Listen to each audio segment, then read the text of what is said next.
इस वीडियो में हम क्लास 9th मैथ्स के चैप्टर नंबर 5 यूक्लिड की ज्यामिति का परिचय उसकी प्रश्नावली 5.1 के सभी क्वेश्चन करेंगे।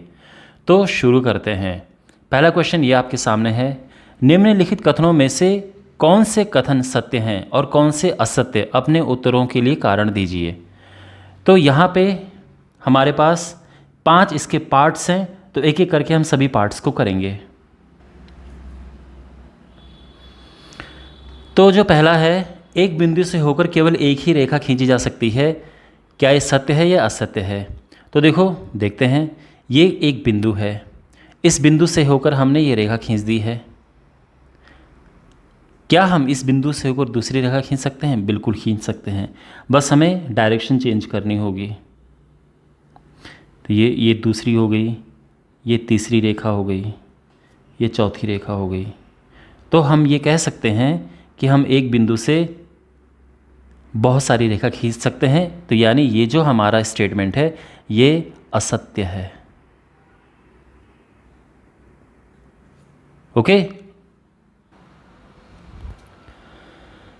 सेकंड पार्ट है, दो भिन्न बिंदुओं से होकर जाने वाली असंख्य रेखाएं हैं।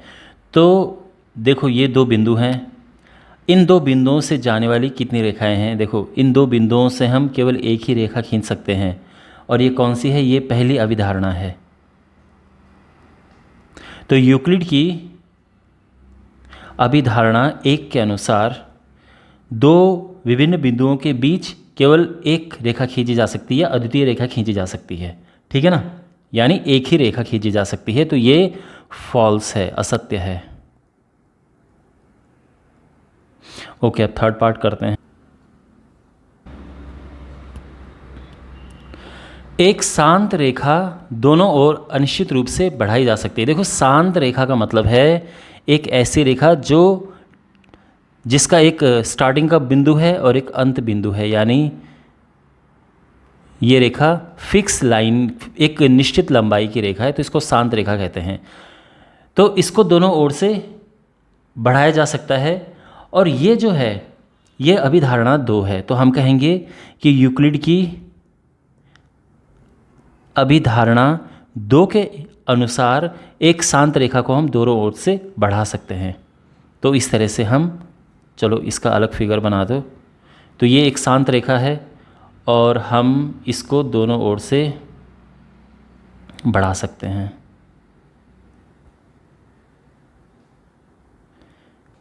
ठीक है ना। ओके, तो ये है सत्य। यदि दो वृत्त बराबर हैं तो उनकी त्रिज्याएं बराबर होती हैं, ये कथन सत्य है। ये सत्य क्यों है? क्योंकि यूक्लिड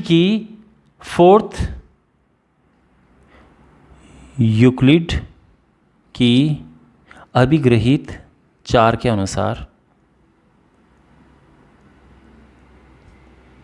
4 जो एक्सियम 4 है उसके अनुसार, वे वस्तुएं जो परस्पर संपाती हैं एक दूसरे के बराबर होती हैं। यानी जो वस्तुएं परस्पर संपाती होती हैं वो एक दूसरे के बराबर होती हैं। तो अब यहाँ पे दो वृत्त बराबर हैं, तो चूंकि वृत्त बराबर हैं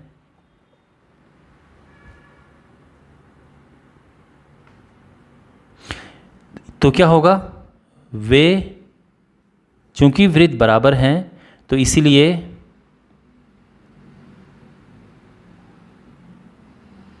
वे परस्पर संपाती होंगे।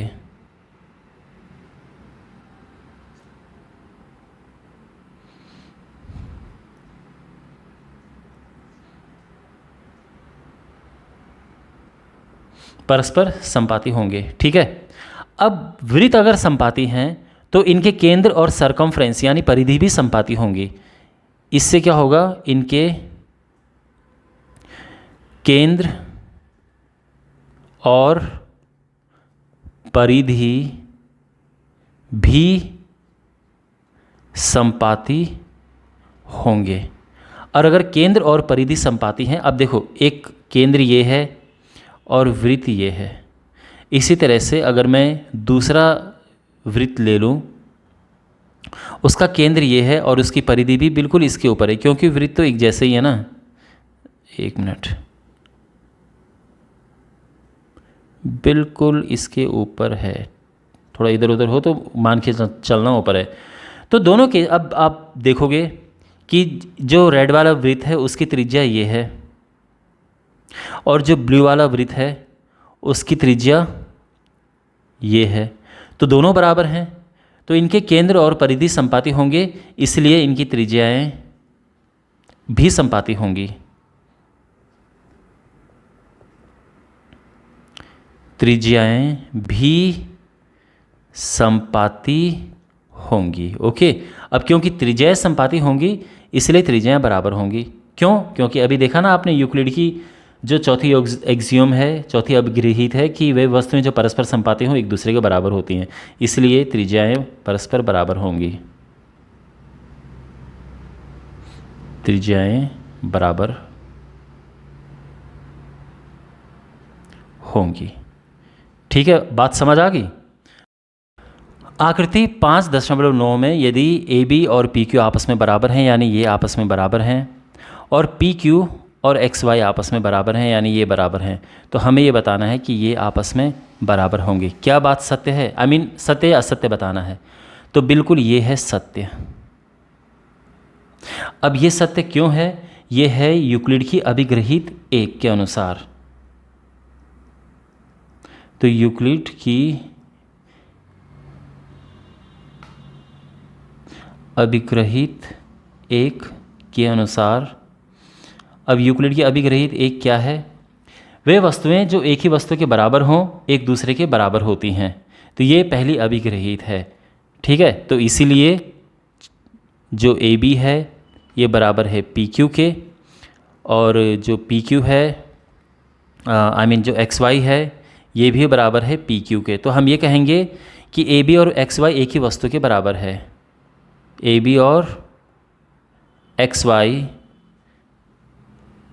एक ही वस्तु के बराबर है।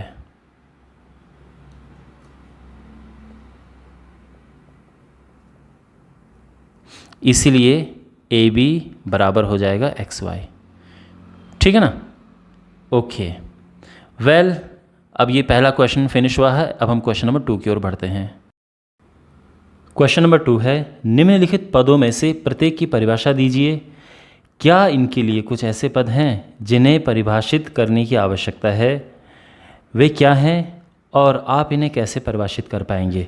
तो हमें इनकी परिभाषा देनी है। ओके, और हमें ये बताना है कि इनको परिभाषित करते हुए क्या ऐसे पद हैं जिनको परिभाषित करने की आवश्यकता है। ठीक है ना? तो देखो, सबसे पहले बात करते हैं समांतर रेखाएं। देखो, समांतर रेखाएं क्या होती हैं? वे रेखाएं जिनकी आपस की दूरी हमेशा एक जैसी होती है। जैसे ये रेखाएं, इनकी बीच की दूरी हमेशा एक जैसी होती है। तो यहाँ पर जितनी दूरी है वही यहाँ पर रहेगी, वही यहाँ पर, वही यहाँ पर। तो ये दोनों रेखाएं समांतर रेखाएं हैं। अब देखो, ये तो है समांतर रेखाओं की परिभाषा। इसकी एक परिभाषा और है कि ये रेखाएं कभी भी एक दूसरे को प्रतिच्छेदित नहीं करेंगी, कभी नहीं काटेंगे एक दूसरे को। ठीक है, अब इसमें परिभाषित किए जाने वाले पद क्या हैं? अब देखो, हमने समांतर रेखाओं की परिभाषा तो दे दी है, लेकिन अगर किसी इंसान को ये पता ही नहीं है कि भाई रेखा क्या होती है, दूरी क्या होती है, या प्रतिच्छेदित बिंदु क्या होता है, बिंदु क्या होता है, तो उसको फिर ये परिभाषा नहीं समझ आएगी। तो यही यूक्लिड ने कहा था। यूक्लिड ने कुछ चीज़ें बताई, आपकी इस बुक में भी टेक्स्ट लिखा है कि बहुत सारी चीज़ों की हम परिभाषा दे देते हैं, लेकिन उन परिभाषाओं के अंदर जो चीज़ें आती हैं उनको भी परिभाषित करने की आवश्यकता होती है फिर। ठीक है, और इस तरह से बहुत सारी चीज़ें ऐसी बन जाती हैं जिनको परिभाषित करने की आवश्यकता होती है। तो यहाँ पर ये चीज़ें ऐसी हैं जिनको परिभाषित करने की आवश्यकता है, बस कहने का मतलब ये है। ओके, अब सेकंड हमारे पास है लंब रेखाएँ। जब दो रेखाएं एक दूसरे को 90 डिग्री पर प्रतिच्छेदित करती हैं तो लंब रेखाएं होती हैं। ठीक है, जैसे एक ये और दूसरी रेखा एकदम 90 पे आ गई है, तो इनके बीच में 90 डिग्री है, तो ये रेखाएं लंब रेखाएं हैं। ठीक है, अच्छा, अब इसको परिभाषित करते हुए बीच में कुछ ऐसे भी हमारे पास चीज़ें आई जिनको परिभाषित करने की आवश्यकता है, जैसे रेखा। ठीक है ना? जैसे कोण, 90 डिग्री का जो कोण है, तो तो ये कोण है, ये भी, इसकी भी परिभाषा पता होनी चाहिए। ठीक है, ओके। पता होनी चाहिए का मतलब क्या है आपको? ऐसा नहीं कि आपको पता होनी चाहिए, कहने का मतलब ये है कि हम लंब रेखाओं की परिभाषा दे रहे हैं यहाँ पर। तो इसकी जब हम परिभाषा दे रहे हैं तो बीच में ऐसी चीज़ें भी आ रही हैं, जैसे रेखा आ गई, कोण है, कोण आ गया। अब किसी इंसान को रेखा और कोण पता ही नहीं है, तो वो इस परिभाषा का क्या करेगा? तो यही यूक्लिड ने भी कहा था। और इसीलिए क्या होता है कि कुछ जो ज्यामितीय पद होते हैं उनको हम अक्सर अपरिभाषित ही मान लेते हैं। ठीक है, कि बस ये है भाई, इसको इस तरह से ले सकते हैं। तो ये चीज़ें हैं, ठीक है ना। अच्छा, अब बात करते हैं रेखाखंड की। रेखाखंड जो है, एक बिंदु से दूसरे बिंदु तक खींची जाने वाली रेखा को रेखाखंड कहते हैं। तो ये एक बिंदु है, ये दूसरा बिंदु है, यहाँ से यहाँ तक जो रेखा खींची गई इसको रेखाखंड कहते हैं। अब इसको परिभाषित करते हुए बीच में हमें ऐसे भी पद मिलेंगे जिनकी परिभाषा, जिनको परिभाषित किया जाना चाहिए। ठीक है ना। तो ये कौन कौन से हैं? जैसे बिंदु हो गया यहाँ पे, और क्या चीज़ आया यहाँ पे? रेखा आया। तो बिंदु और रेखा, ठीक है ना। वृत्त की त्रिज्या, तो वृत्त की त्रिज्या की जो परिभाषा है, किसी वृत्त के केंद्र से वृत्त की किसी भी, ये केंद्र है और ये वृत्त है, तो वृत्त के, एक मिनट सॉरी,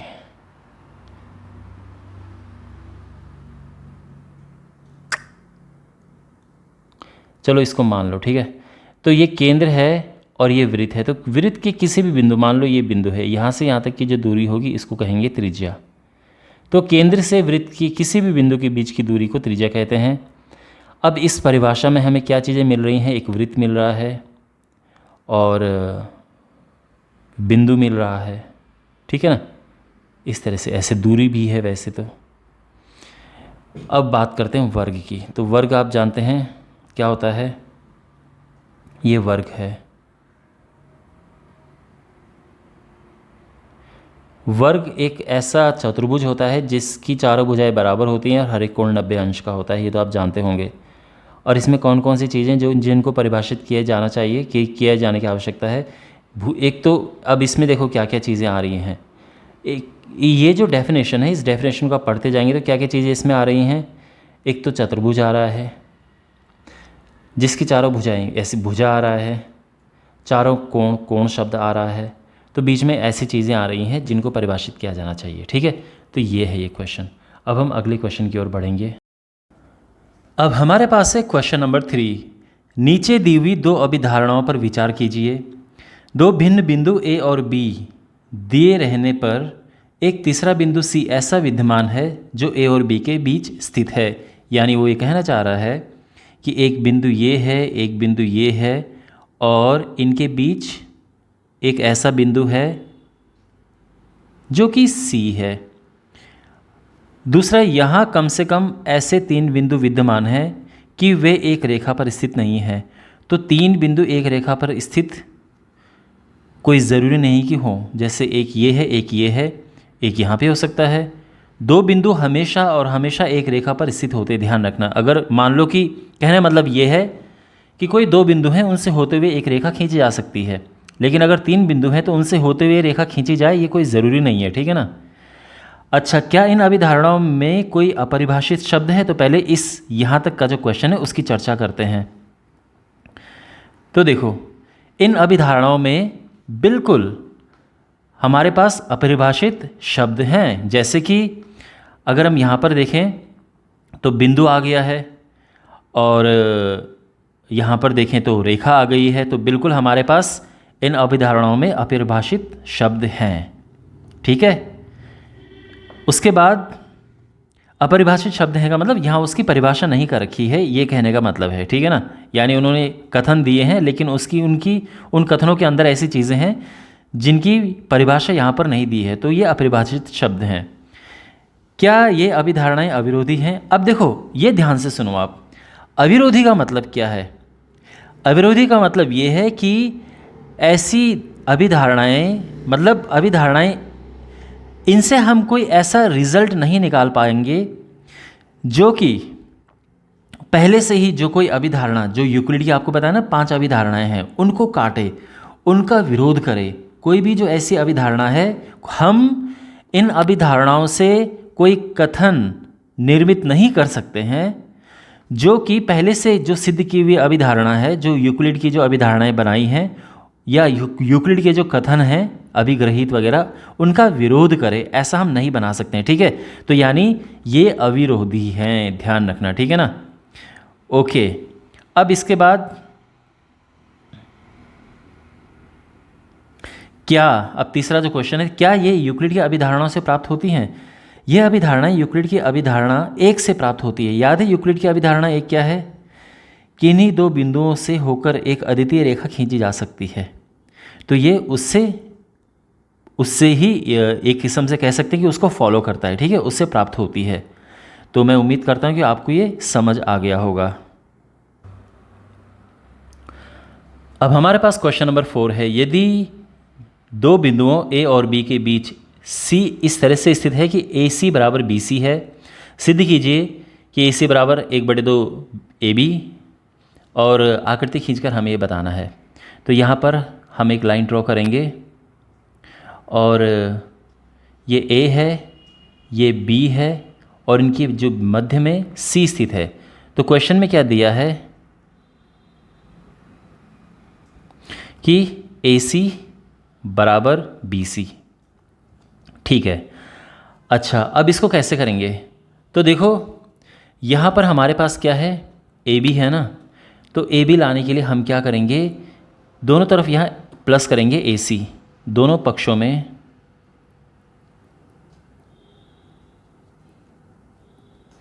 ए सी जोड़ने पर।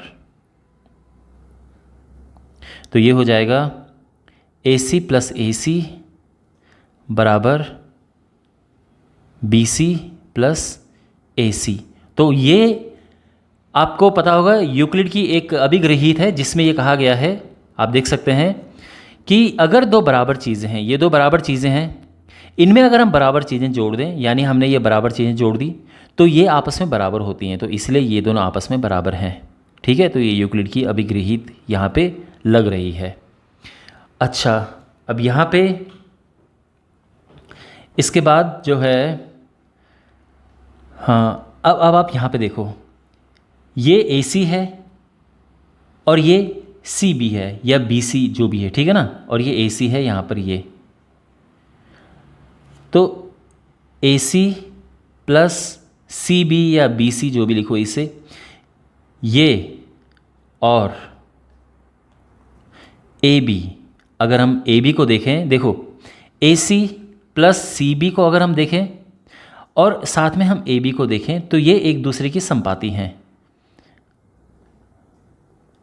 संपाती हैं, ठीक है ना, यानी एक दूसरे के बिल्कुल ऊपर आती हैं।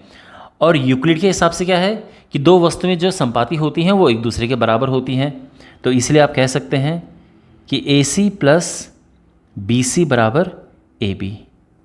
समझ गए ना आप? अब हम इसको रखेंगे इसमें, तो ये जो बी सी प्लस ए सी लिखा है इसकी जगह पे ए बी रखेंगे। तो हम क्या करेंगे, तो ये हो जाएगा, इसीलिए ये क्या बन जाएगा, ए सी प्लस ए सी बराबर ए बी हो जाएगा, ठीक है ना।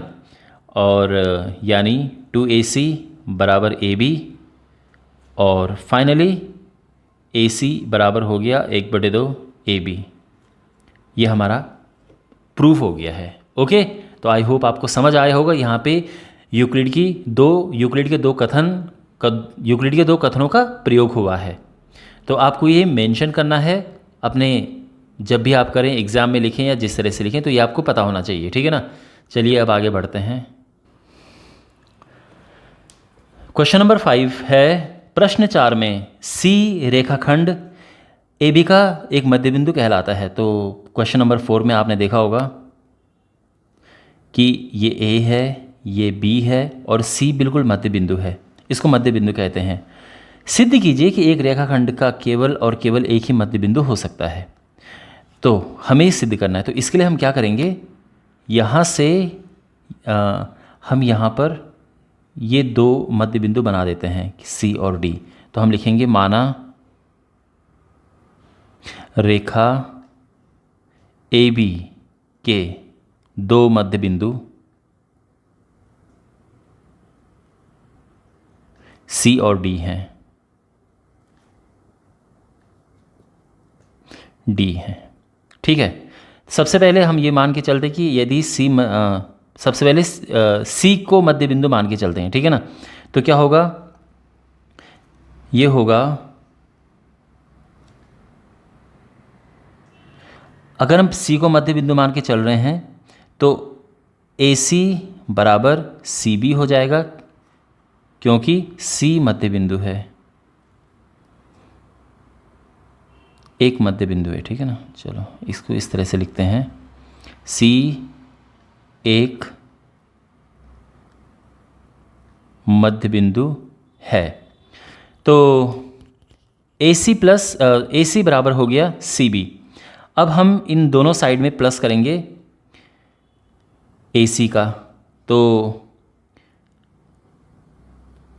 ए सी प्लस ए सी बराबर सी बी प्लस ए सी। ठीक है। अच्छा, अब यहाँ पर यूक्लिड की एक अभिग्रहित लगी है कि जब हम दो बराबर चीज़ों में कोई बराबर चीज़ प्लस करते हैं, यानी ये दो बराबर चीज़ें थी, इनमें हमने दो बराबर चीज़ें प्लस की तो वो चीज़ें भी आपस में बराबर होती हैं, ठीक है ना। तो यानी ये आपस में बराबर हैं, और ये यूक्लिड की एक अभिग्रहित लगी है, एक उनका कथन लगा है, ठीक है। तो हमें ये मेंशन करना होता है। अब यहीं पे जो है, ये तो हो गया ए सी प्लस ए सी, तो 2AC हो जाएगा। लेकिन ये चीज़ देखो, जो सी बी प्लस ए सी है, आप देख सकते हैं यहाँ, देखो यह है AC और यह है CB, और हम अगर इसको इकट्ठा देखें तो ये बनता है AB। तो हम लिखेंगे CB प्लस AC और AB परस्पर संपाती हैं, एक दूसरे की संपाती हैं, ठीक है ना। इसलिए ये बराबर हैं। क्यों? क्योंकि यूक्लिड की एक एक्सियोम है, एक अभिग्रहित है कि जो वस्तुएं संपाती होती हैं वो बराबर होती हैं। तो इसीलिए हमें मेंशन भी करना है, ठीक है ना, CB प्लस AC बराबर AB। तो अब हम क्या करेंगे, चलो इसको इक्वेशन नंबर 1 मान लो, ये इक्वेशन नंबर 2 है। तो इक्वेशन नंबर 2 को 1 में रखेंगे,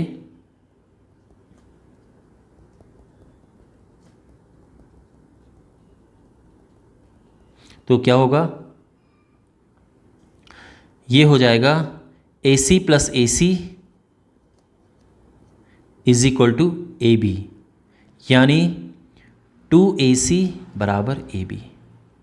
इसको इक्वेशन नंबर 3 मान लो। ठीक है, यहां तक सब क्लियर है। अब मान के चलो कि D मध्य बिंदु है। अभी तो हमने C मान के अभी तक हम C मान के चले, अब मान के चल देंगे D मध्य बिंदु है। तो उसमें क्या होगा कि AD बराबर हो जाएगा DB। क्यों? क्योंकि D एक मध्य बिंदु है।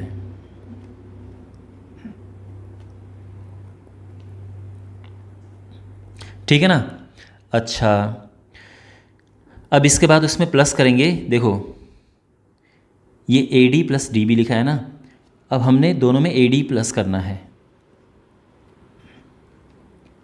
ये समझो जो जो हमने यहाँ फॉलो किया सेम हम यहाँ फॉलो करने वाले हैं। तो AD प्लस AD हो गया, और ये हो गया DB प्लस AD। और यहाँ पे यूक्लिड की एक कथन लगा है, एक अभिग्रहित कि बराबर जो वस्तुएं होती हैं, बराबर चीज़ें, उनमें अगर हम बराबर चीज़ें प्लस कर दें तो चीज़ें भी बराबर होती हैं। तो ये तो पहले से बराबर थे, और AD वो तो बराबर ही होंगे, तो इसलिए ये भी आपस में बराबर होंगे। ठीक है, तो ये हमें इसके बाद आगे देखो, जो ये पार्ट है यहाँ पे DB प्लस AD, ठीक है, और AB। देखो DB क्या है, अगर आप यहाँ पे नोटिस करो तो DB है ये, और AD है ये, और AB है ये। तो DB प्लस AD जो है वो AB के संपाती है। तो हम यहाँ पर वही लिखेंगे, DB प्लस AD और AB संपाती हैं। तो इससे क्या होगा, DB प्लस AD ये अपने आप में बराबर हो जाएंगे। क्यों? क्योंकि जो वस्तुएं संपाती होती हैं वो बराबर होती हैं। तो DB प्लस AD और ए बी ये बराबर हो जाएंगे, ठीक है ना। और ये आपको मेंशन करना है कि यूक्लिड की ये एक अभिग्रहित है। अब हम इसको ले लेते हैं इक्वेशन नंबर 4, ये इक्वेशन नंबर 5 है। तो 4 को 5 में रखने पर, समीकरण 5 को 4 में रखने पर तो क्या हो जाएगा, ये हो जाएगा A D plus A D बराबर ए बी, राइट। अच्छा, तो ये हो जाएगा 2AD बराबर ए बी। और अब इसको इक्वेशन नंबर 6 नाम दे दो। अच्छा, अब देखो ध्यान से, इक्वेशन नंबर 3 और इक्वेशन नंबर 6 देखो, ये ए बी है और ये ए बी है, तो ये बराबर हो जाएंगे। क्यों? क्योंकि यूक्लिड की एक एक्सियोम है, देखो, चूँकि 2AC बराबर ए बी और 2AD बराबर ए बी, तो क्या होगा 2AC बराबर 2AD हो जाएगा। क्यों? क्योंकि यूक्लिड की ये एक अभिग्रहित है कि अगर मान लो एक वस्तु दूसरे के बराबर होती है, मान लो कि अगर A C के बराबर है और B भी C के बराबर है, तो A और B आपस में बराबर हो जाएंगे। ये है ना, ये आपने सुना होगा, बड़ी फेमस है। तो इसी वजह से, क्योंकि ये और ये बराबर हैं और ये भी इसी के बराबर है, क्योंकि ये तो सेम चीज़ें हैं, तो इसलिए ये दोनों आपस में बराबर होंगे। अच्छा, और अब हम क्या करेंगे, इन दोनों का हाफ करेंगे और ये हो जाएगा AC बराबर AD। तो ये भी यूक्लिड की एक एक्सियोम है, वो एक अभिग्रहित है कि जो बराबर चीज़ें हैं उनके हाफ भी बराबर होते हैं, बराबर वस्तुओं के आधे भी बराबर होते हैं। तो हमने क्या किया, 2 का भाग दे के 2 काट दिया, दोनों तरफ 2 से डिवाइड कर दिया, ठीक है ना। ओके, ये हो गया है। अब यहाँ पर देखो, यहाँ पे हमारे पास AC बराबर AD है, और ये बराबर कब हो सकते हैं, ये तभी पॉसिबल है, यह तभी संभव है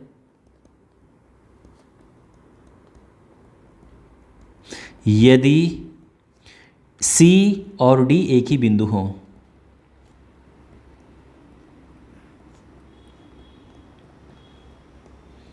ठीक है ना। तो बस इसीलिए हम कह सकते हैं कि किसी रेखा का एक ही मध्य बिंदु होता है।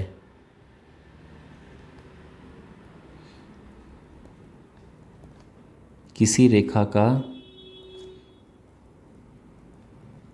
एक ही मध्य बिंदु होता है, ठीक है ना। तो आई होप आपको ये सब समझ आया होगा। क्वेश्चन नंबर 6 है, आकृति 5.10 में, यानी इस फिगर में, यदि AC बराबर BD है, यह AC और यह BD, अगर ये आपस में बराबर हैं, तो सिद्ध कीजिए कि AB बराबर CD है। ओके, तो देखो सबसे पहले तो यहाँ पर चलो चीज़ें लिख देते हैं कि क्या दिया है, AC बराबर BD और सिद्ध करना है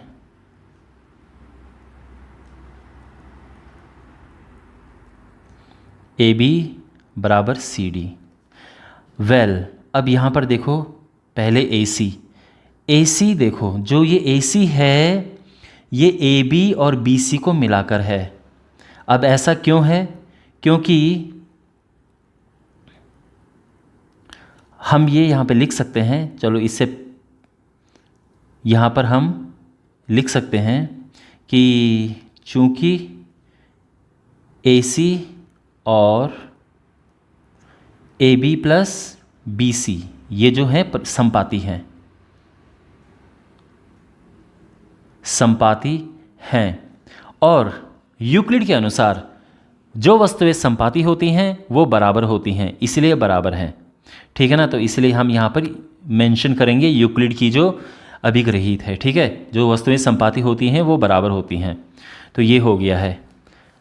अच्छा, अब इसी प्रकार से जो BD है वो क्या होगा, वो होगा BC प्लस CD, और यहाँ पर भी वही रीज़न लिखेंगे हम कि जो BD है और BC प्लस CD संपाती हैं,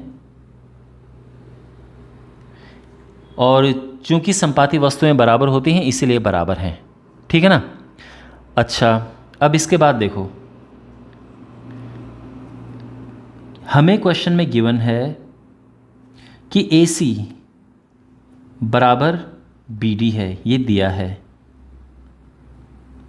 तो AC की जगह पे क्या लिख सकते हैं, AB प्लस BC, और BD की जगह पे क्या लिख सकते हैं, BC प्लस CD। समझ गए ना आप। अच्छा, अब हमने दोनों साइड से माइनस करना है BC। अगर आप सोचो BC अगर हट गया तो फिर हमारा आंसर आ गया ना, जो हमें सिद्ध करना है। तो हम दोनों साइड से BC माइनस करेंगे, तो AB plus BC minus BC बराबर BC plus CD minus BC। अब यहाँ पर आप अगेन लिखेंगे कि जो यूक्लिड का कथन है वो मेंशन करेंगे, ठीक है, कि जो बराबर चीज़ें होती हैं उनसे अगर हम बराबर माइनस कर दें, तो देखो ये बराबर थी, हमने इससे बराबर माइनस किया, अभी तो बराबर है ना, तो जो शेष आता है वो भी बराबर होता है। तो शेष क्या होगा, अब यहाँ देखो BC से BC कट गया, तो क्या बचा, AB बचा, और इसी प्रकार से यहाँ BC से BC कटा तो यहाँ CD बचा, और आगे हमारा आंसर हैंस प्रूव्ड। ठीक है ना। और ये जो यूक्लिड का कथन है वो आपको मेंशन करना है। ओके, चलिए आगे बढ़ते हैं। क्वेश्चन नंबर 7 है, यूक्लिड की अभिग्रहीतों की सूची में दिया हुआ अभिग्रहीत 5 एक सर्वव्यापी सत्य क्यों माना जाता है। तो ये क्वेश्चन, तो सबसे पहले तो ये देखते हैं कि अभिग्रहीत 5 है क्या। तो जो 5वीं अभिग्रहीत है यूक्लिड की, वो है कि पूर्ण अपने भाग से बड़ा होता है। तो पहले तो मैं समझा देता हूँ कि पूर्ण क्या होता है और भाग क्या होता है। देखो, मान लो कि ये है एक पिज्ज़ा, ये तो है पूर्ण। अगर मैं एक स्लाइस की बात करूँ तो आप जानते हैं ना, स्लाइस, ये जो पिज़्ज़ा का स्लाइस है यहीं से निकला है, तो ये इसी का एक हिस्सा है, तो इसको हम कहते हैं भाग। तो यूक्लिड के अनुसार ये जो पूर्ण है ये भाग से बड़ा होता है। ठीक है, तो ये है। अब ये जो है एक सर्वव्यापी सत्य क्यों माना जाता है, तो इसको सर्वव्यापी सत्य इसलिए माना जाता है कि ये न केवल गणित के फील्ड में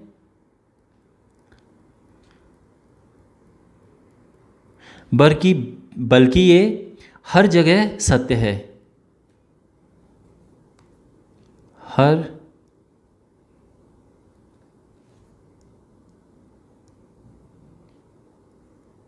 बल्कि हर क्षेत्र में सत्य है। इसीलिए इसको सर्वव्यापी सत्य माना जाता है। ठीक है, तो फॉर एग्जांपल अगर हम मैथ्स की बात करते हैं, कि गणित की बात कर लेते हैं, तो मान लो कि कोई हमारे पास कोई क्वांटिटी है, कोई मात्रा है, और वो है A, और इसके कुछ भाग हैं, एक X है, एक Y है और एक Z है। तो हम बिल्कुल देख सकते हैं कि जो A है वो X से बड़ा है, A X से बड़ा है। इसका मतलब जो पूर्ण होता है वो अपने भाग से बड़ा होता है।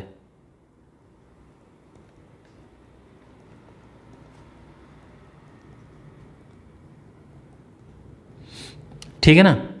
अब किसी और क्षेत्र में ले लेते हैं, इसको दूसरा केस मान लेते हैं।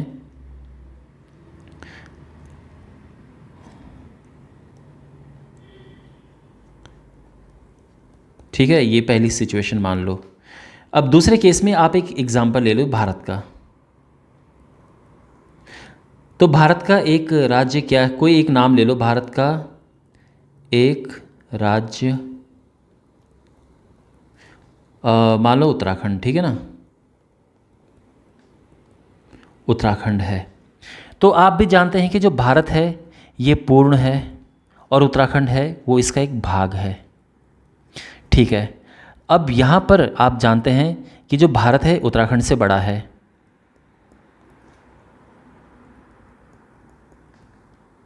उत्तराखंड से बड़ा है, तो हम क्या कह सकते हैं कि जो पूर्ण है वो अपने भाग से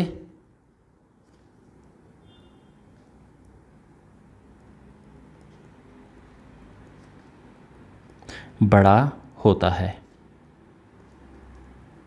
ठीक है ना, ये है। तो आई होप आपको समझ आया होगा और इसी के साथ ये प्रश्नावली समाप्त होती है। Thanks for watching. चैनल को ज़रूर सब्सक्राइब करें और वीडियोज़ को अपने क्लासमेट्स के साथ में ज़रूर शेयर करें। Take care.